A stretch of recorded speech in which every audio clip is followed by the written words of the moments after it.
All right, let's go over the different types of jumps that I think you need to include in your training in order to produce an athlete that has a lot of power, a lot of speed, and a lot of quickness. These jumps and this type of training is separate from your strength training, but they always need to be integrated. Okay, you will not have good power, speed, or quickness without good strength. So make sure you always do your strength training, your squats, your deadlifts, and your lunges to produce strong legs. Okay, because strength is an element of speed. You got to have both. All right, so once you've built a good degree of strength, I would say that needs to come first actually, then you need to worry about quickness, about speed, about rate of force production. That's what we're talking about. How fast do your joints move? Do the muscles contract? Okay, because it is possible to be very strong and very slow. Like you can move a mountain, but you do it slowly. In my mind, you always have, you got two categories of jumps.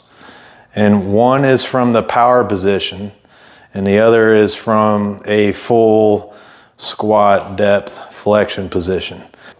And how you find your power position is, think about taking a weight off the rack when you're doing your squats, and it's more than you can actually do. You can't take it all the way to the bottom and all the way up. That's how heavy that bar is.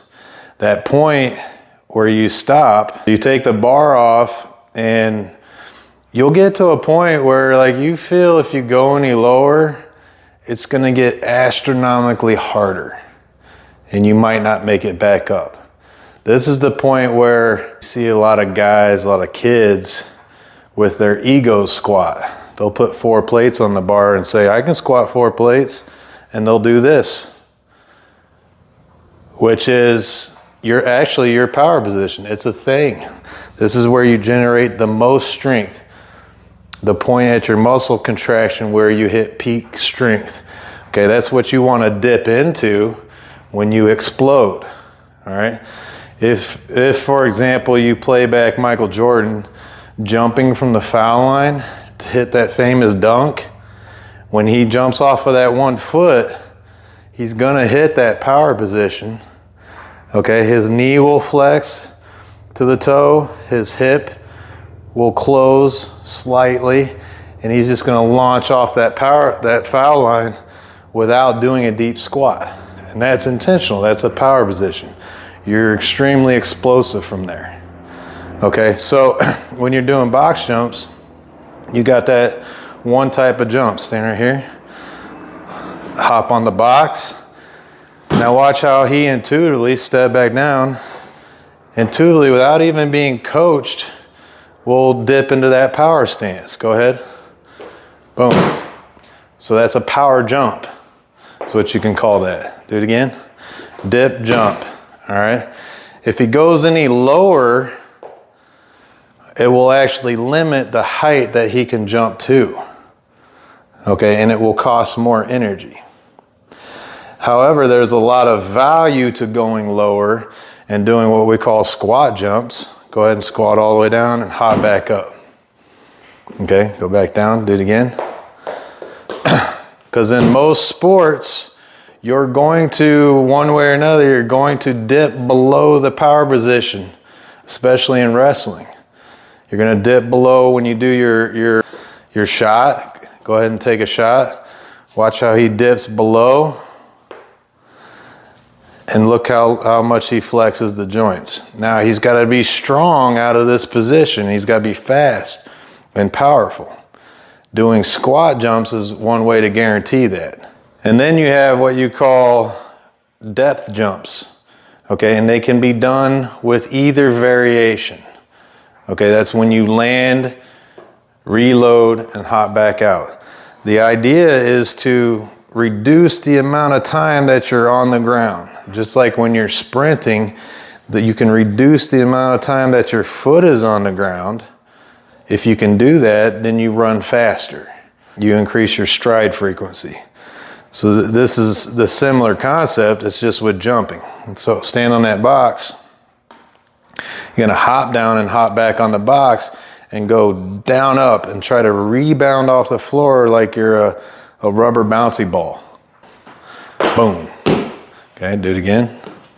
All right, and every time you're doing this, you're thinking speed, bounce off the ground, quickness.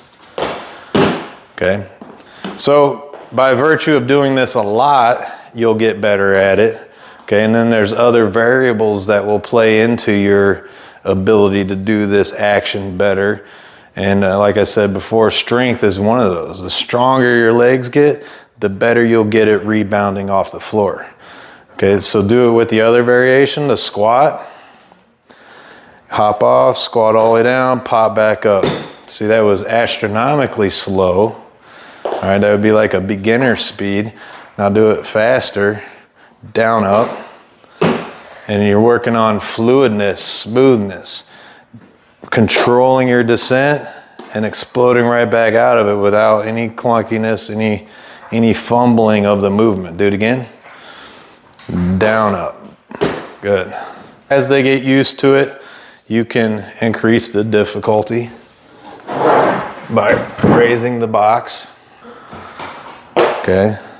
And that's it. So you got those two categories, your power jump, your squat jump, and then you can add the variation of the depth jump to it.